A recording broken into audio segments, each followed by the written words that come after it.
Welcome to another episode of the Journeys of Not So Ordinary People podcast. I'm one of your co-hosts, Dr. Dave Peltz, and along with me, as always, my esteemed colleague, Dr. Joe Hamlett. How are you doing today, Dr. Joe? I'm doing pretty good, Dr. Dave. Thanks for asking. Thanks. Thank you, sir. And with us is one of my esteemed colleagues, Dr. Chris Hamstra. How are you doing this morning, Dr. Chris? I'm outstanding. Thank you very much. It's sun shining outside right now, so that's always helpful. Yeah, absolutely, absolutely. Okay, so we'd like to thank our viewers and listeners for joining us on another episode of the Journeys of Not So Ordinary People podcast. If this is your first time, we hope you enjoy the show. If you're a returning viewer or listener, we really appreciate your support. And we are your personal, professional, and career development podcast. So we'd like to keep things light and informative to hopefully help you with things that you can utilize in your personal, professional lives. So with that,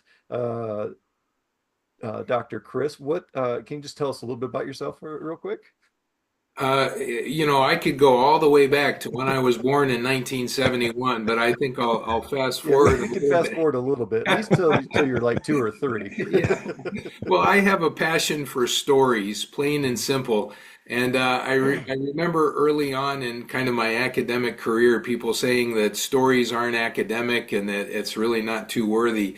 But I have seen the power of stories repeatedly throughout my life. So maybe I should start when I was born in 1971. But I do believe that stories can change the world. I think about this with artificial intelligence. I think about with everything going on, the human connection through stories and specifically through leadership is really a passion for me. I started in radio and TV. My mother actually told me I had a voice for radio. So that's a really old joke there. But I started as a radio disc jockey out of my undergrad, spent some time in telecommunication, did some sports reporting, and then went back for a master's degree and heard about the connection of storytelling and leadership. Then went and worked in state government for a bit and then started the doctoral degree and really was able to dive in on how stories from a faith perspective, we live under the glory story of Jesus Christ and the redeeming work.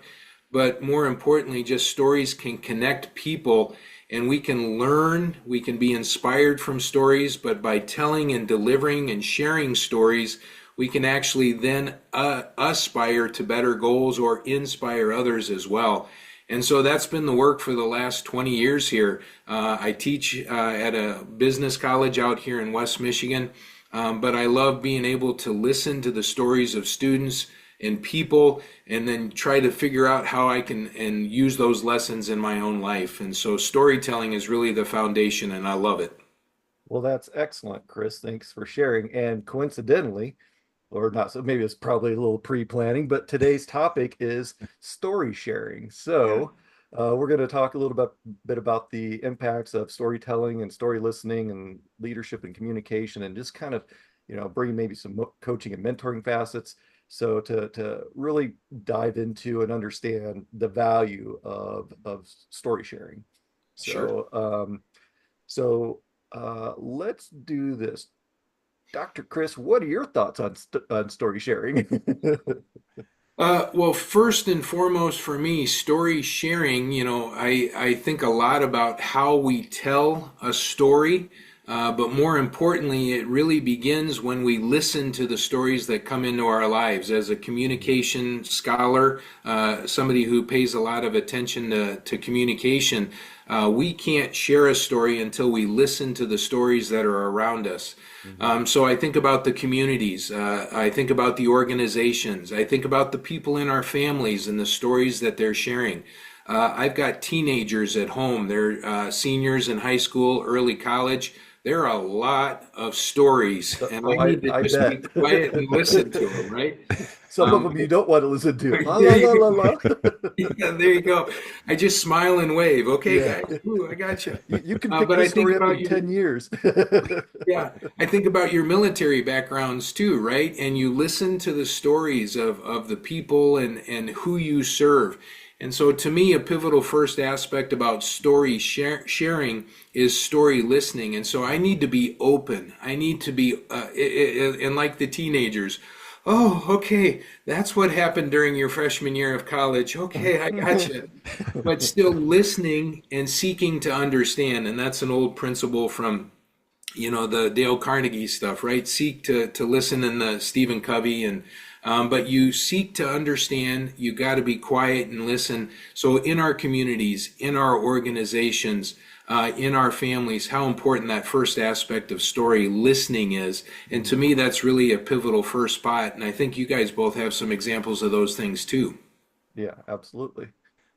Yeah, I Joe? was I was just gonna follow. You're absolutely correct, Chris. From your intro, everything you talked about with story sharing and telling and listening, those have become a core foundation for me as a leader, as a mentor, as a coach.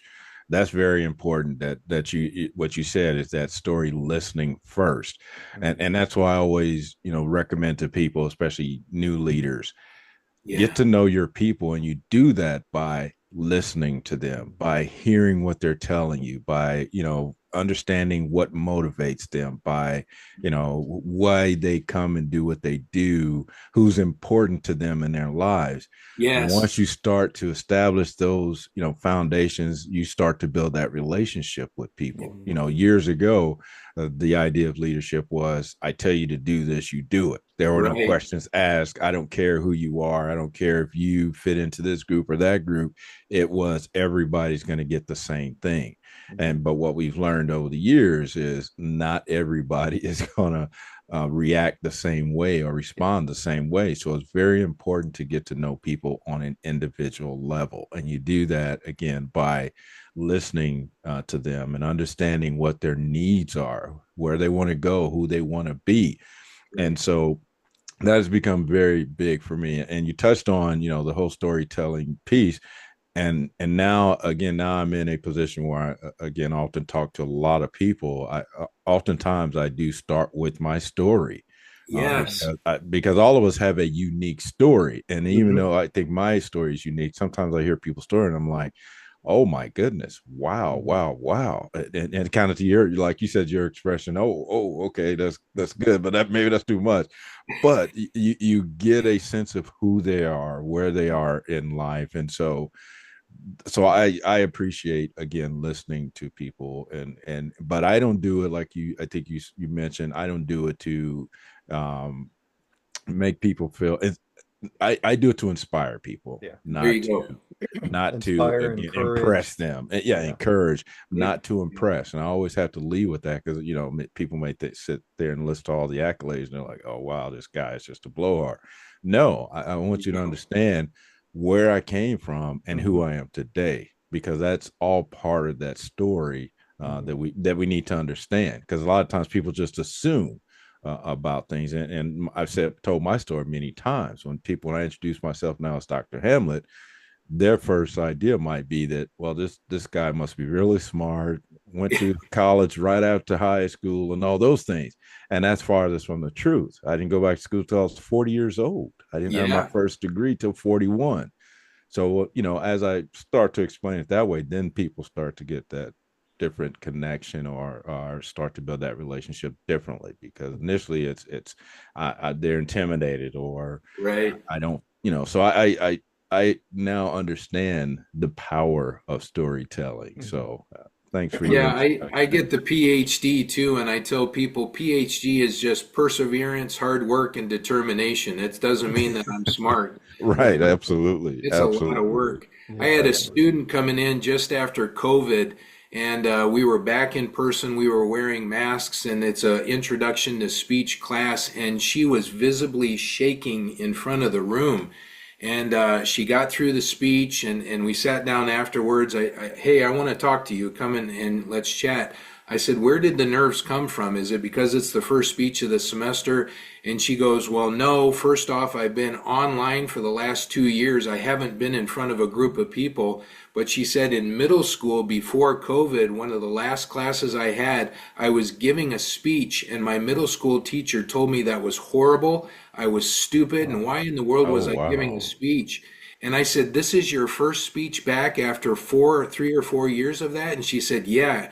And I'm like, okay, I totally understand now why you're going Wow. through this. But I was able to understand her story and able to coach her, I think, in some ways, where she got to the final speech of the semester and was able to get through it without turning beet red and shaking visibly.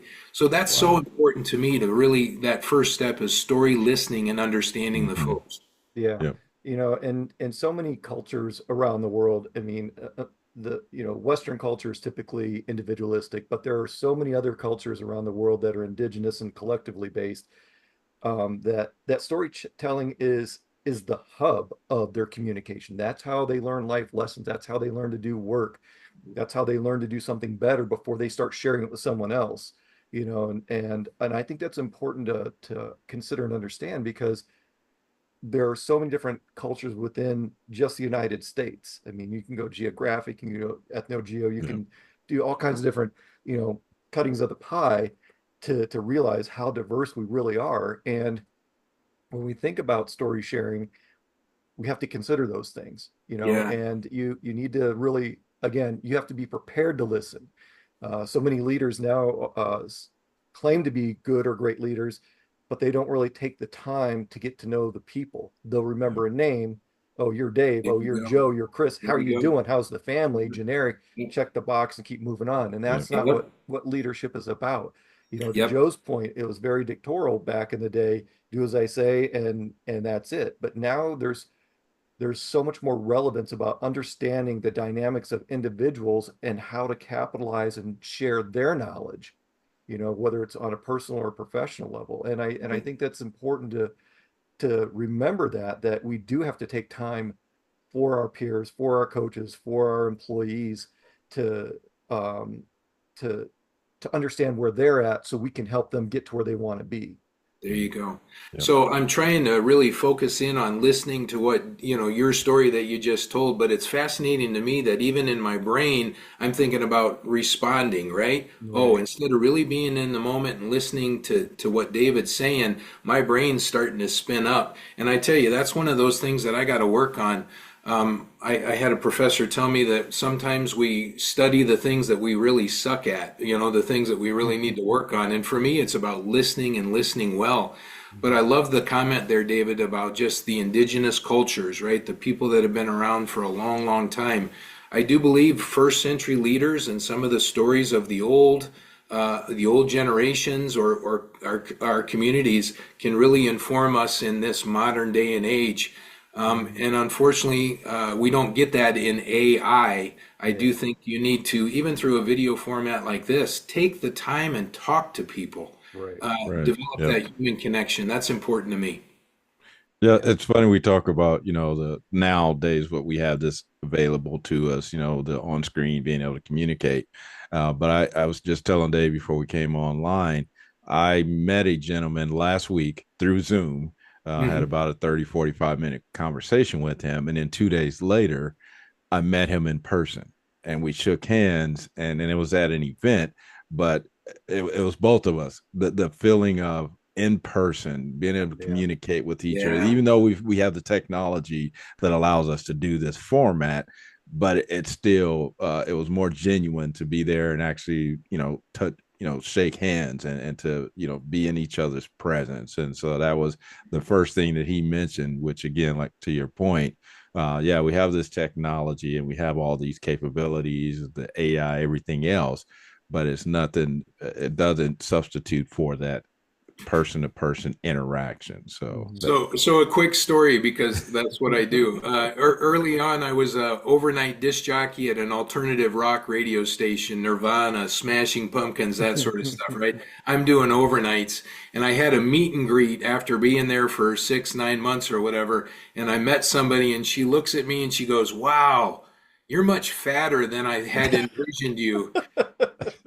Thank you. It's good to meet you. Make sure you get the It's just the specials. camera. It's just the microphone. The microphone makes oh you. man. There you go. I so remember that. She goes, "Oh, you're much Oh Oh. fatter." wow. All right, thanks a ton. I appreciate you, Oh my sister. goodness. Yeah, and Chris, you said something interesting about the previous story about the person who was shaking when they were trying to give a Yeah. speech. And when I talk to clients and I coach people, and when I talk to students who are nervous about presenting, either virtually or in person, I have to remind them that they do this all the time. You know, Yes. interviewing, you're always interviewing or being interviewed. It's qualitative inquiry. You know, you're always Hmm. asking questions, you're seeking answers, you're seeking advice, you're answering questions, you're providing feedback, you're coaching people. So it's something that I think a lot of people need to get out of their head, that this is not a bad or weird thing or something that's really different. You're doing it all the time. You're just more conscious about it. And one of the ways I like to start off any groups that I talk to is, tell me something fun or interesting about yourself, or tell the There you person next go. to you something fun or Mhm. interesting. And the reason I do that is because once you learn something about someone, you can start making those connections. You can start connecting the dots. You know, I've done some trainings where people, there might be one person that's interested in motorcycles, and there's another person that wants to learn to ride motorcycles. And then there's a Yeah. motorcycle mechanic, and you look There at you these three go. people, and they're like, they would have never have met or talked about Yep. motorcycles in their lives. Right. But Yeah. here's an opportunity for them to network and grow from each other. Or, some people are like, I don't know why. I mean, there was a time when I wanted to jump out of a perfectly good airplane with a parachute, but I don't want to do that anymore. But it's like some people, that's what they do. And you look at and you look at people and you think, wow, I would have never have guessed. And that's that stereotyping, that's that inherent bias that comes in where we start judging before we actually know the people. Yep. We Yep. start creating an idea of who they are based upon looks, and how they speak, how they Yeah. appear, and really you're delaying the process. So Two things on that, David. And I'm hearing from you, and I love that first 10 or 15 or however many minutes you got of just getting people to be in the space, like Dr. Joe was just saying, being in the space with another human. And I recognize we use a lot of the video, but even in yeah, that, just breathe. Just right. take a moment. Yeah. We don't always need to, 60 minutes. We don't need to use all 60 minutes. And I realize there are times for that, but I'm a big believer on those soft skills coming in too. You get people connected. You get people talking about something else, and then right away to the second aspect, I think about storytelling. There is a Yeah, vulnerability, absolutely. and And there's a as a certain, even if it's a little bit, there's a certain degree of trust that you start establishing. There you go. Hmm. Yeah. There you go. And in an organization when you're brand new, or like I'm celebrating 20 years at the university I work with here in August, I have a little street cred now, right? But still trying Or to, class cred, however you look or at class cred or whatever. But it. I still need to be vulnerable, Mhm, appropriately Yeah. vulnerable. mhm. I don't want to go to TMI, too much information, but I do intentionally, when I'm telling a story, I'm trying to be vulnerable, let people in on who Chris Hamstra is, but I'm also trying to give the freedom that if they choose, you can start sharing your story, and what Mhm. goes on in the room stays in the room here. And Right. usually I Right. say that. You're going to be hearing things from your class colleagues over this next 15 weeks, and some of it may shock you, right? You may not know so and so came from this background, and what Right. goes on in the room stays in the room here. Mhm. But feel free to tell your stories, be vulnerable, because for me, whether it's a family or an organization or a community, that's where learning happens, that's where growth happens when we're vulnerable and we're listening well. And that's really important to me. Absolutely. Yeah. I think that's become a theme for our organization, Yeah. and it's in reference to psychological safety, being able to, again, talk freely, not being judged, being in a safe space, all those things kind of you just touched on. I think that's very important because I think back, growing up as an aircraft mechanic, how Hmm. we just brutalized each other with the things we said, the things we Hmm. did. To your point, kind of when you're saying the young person that was breaking down in front of their speech because of what somebody had said to them. I just back then again we said what we wanted to say. If you didn't have a tough skin, you weren't going to make it. But Yeah. now I think about the impact that that could have had on Mhm. people, with how freely we were with what we said, what we did. Right. But it's not until now that I realized that I was definitely not in a psychological safe place, Yeah. safe place. And a lot of organizations, a lot of spaces, we're like that. So people don't come up with the good ideas or never say anything in meetings because they, fear of being Yeah. persecuted or being laughed at or shunned. So yeah, I'm glad we're recognizing that now and being more in, and very more, much more intent about not provide creating those spaces where it's really difficult for people to Well, thrive and and you grow. do need to read the room, right? There are some Absolutely. organizations. I worked with a ministry for a bit where I could share about my faith. At some of the places I've worked, not you don't talk about that here. Right. Well, that's Right. fine. I'll just come at it from the side door, right? Mhm. I and so those are some that you got to read the room, and this is where I think you get some spectacular crashes where people just when they're telling their story, they didn't read the room, they didn't get the vibe or whatever that might be, and that can get you in trouble too. So it's kind of a risk reward, double-edged Yeah. sword type Right. thing Yeah, too. I think we could almost call that a pseudo safe environment. Oh, It's sure. pronounced as or defined as safe, but is it really safe? And I say Right. that because with some of the military transition briefings, I tell them, this is a safe place. And they're like, yeah, Yeah. not so much. I can say what I want in here, but I'm pretty sure my supervisor is going to hear about it by the time I get Yeah. back to my Yeah. workshop. So, we have to understand that just because we say it's safe doesn't mean that everyone feels that the space is safe. So Yeah. sometimes we have to Huge. nudge them a little bit. So again, kind of referring back to some of my example, my life experience, I always start sharing about myself first because that opens the door to vulnerability and helps establish trust. Because, if they know more about me, then hopefully they'll be willing to take the initiative to share just a little tiny bit about themselves. Yes. They don't have to share as much about themselves as I'm sharing about me, but at least they know what the room is like because I've already put it out there, and, Yeah, and Yeah. what they good. do Yeah. with that is up to them. And then that's where that story sharing begins, understanding, what people like to do for fun, or what they've Mhm. done in the past, something again, that fun or interesting thing to keep it light so people will pay attention. Very Yeah. good. Love it. Okay, well, this is an awkward 2-second pause. So I find it odd that no one has anything to say. No, I think we were just trying to take turns and make sure Yeah, everybody yeah. had We were a listening. proper time. Yeah, there you go. Yeah, Go. We're exactly. There listening. you go. So yeah, so I'll just keep talking because why not, right? So one of the funner interesting things I share about myself is that I like spicy foods, so and that seems kind of silly, I'm not like going into those crazy peppers that like, people go unconscious when they take a bite, not that kind, but I like spicy stuff. And then the other part that where I become a little bit vulnerable with my audience is I tell them I came from humble beginnings, Yeah. I didn't have a perfect life coming up. I wasn't spoon fed. Well, maybe when I was an infant, I was spoon fed, but as an adult, it's kind of awkward in restaurants when someone else is feeding you. But I share the vulnerabilities that, because a lot of people are kind of tied to their high school years, psychologically and what they experienced, all the way people were defined or categorized.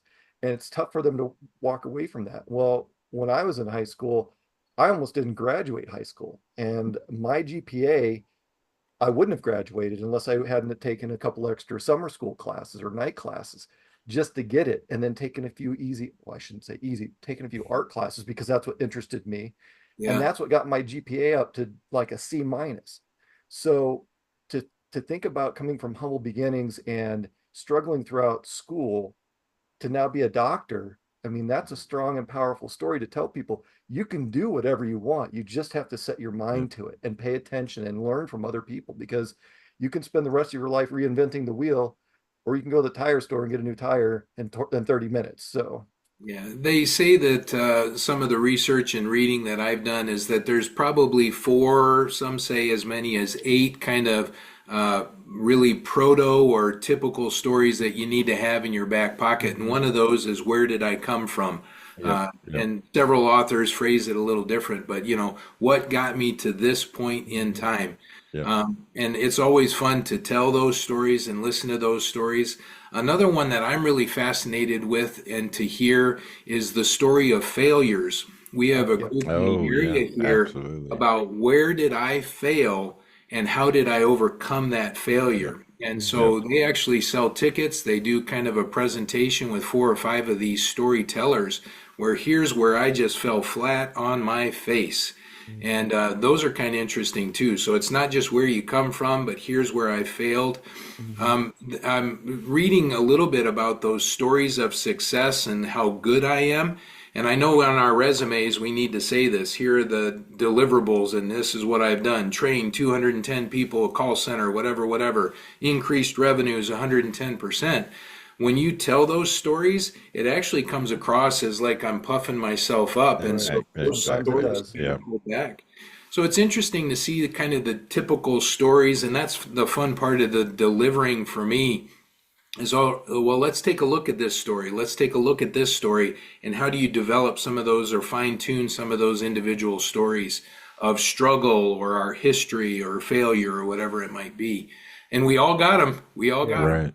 Yeah, No, Joe and I mentioned so many. Oh, go ahead, Joe. I was just going to say, back to the reference you made about talking about where you started from, where you are today, and Dave started with that conversation. But that's I actually tried to put together a piece, maybe a 30 or 45 minute talking point where I said, how do I get here? And Yeah. and that's exactly the reference that I want to use. As again, I was on a podcast before we started our podcast, and the one thing that she helped me recognize was, I called myself or considered myself just the average Joe. And so I think that's actually how she titled the podcast, was From Average Joe to Dr. Joe, or something like that. But that's very important, because, like I mentioned earlier, I didn't go to school till I was 40 years old, and so to have people recognize, wait a minute, okay, well, he was able to go back to school at 40 years old, and now he's a doctor. That's very powerful. And then the failures in there too. I didn't, when I tried to go back to school several times. This was actually my 5th time going back to school. I tried 4 times before this. So yeah, to tie that all into your story, to maybe help to relate with someone else who's maybe has some of those struggles, or similar struggles, but not those, but they can maybe relate to the setbacks and having to start over or try again. So that's why I do the same thing. I try and lead with, this is who I am, but this is where I came from. So you understand that I'm not being arrogant, trying to puff my chest out, showing you all these accolades and things that I've achieved. No, you have to understand where this all started from. My dad didn't even graduate high school. So for me to get to this point, you do have to recognize or understand where I came from, and then go from there. That's the key to stories. When you share your story, in my brain, I try to sort through my life experiences, and I figure out, oh, okay, so Dr. Joe has this experience. Well, this is where I fit into it. And that's kind of the psychological side of things, of the storytelling, which is so cool to me. If I steal something from a convenience store at 13 years old, even though it's not the 7-Eleven in Colorado Springs, Colorado, you guys have a similar experience. Well, I hope not, of stealing something from a convenience store. But we all, and I love that about storytelling, because even though I didn't come from a community or your organization, I've got a similar story in my life. Yeah. And that's where we develop a connection. And to me, that's so important in my leadership and my study of communication. To me, the ultimate key is, how do we develop shared meaning, and how do we recognize that we're all humans, right? We're all uniquely unrepeatable, but we all are humans together. I don't have your experience. You don't have my experience. But boy, we're all human beings, and we're all in this together. And Absolutely. especially with the year coming up, I'm trying to really hit that theme hard about storytelling and where we can go together. So to me, that's important. That's Wow. awesome. Yeah, All very right, cool. we've got a couple minutes left. Joe, any final thoughts? No, this has been a great conversation. I mean, again, storytelling for me has become a critical part of who I am. Again, just to share that where I was and where I am today, because I think that's very important for people to understand that I'm not, when I get out there, I'm not just again trying to puff out my chest, but to actually show you I'm human. I came from this, and this is where I am today. So that's the biggest thing. Again, to be able to, I think Chris touched on a little bit.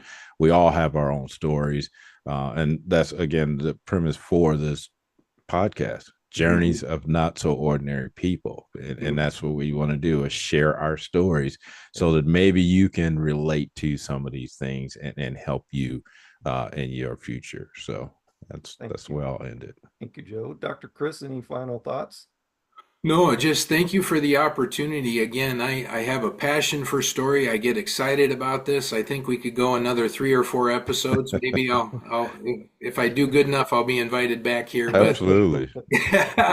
so stories, I just, I love the aspect of storytelling and the shared meaning and the vulnerability and how this all comes together. And, I do have a book coming out. It'll probably be the fall of 2024.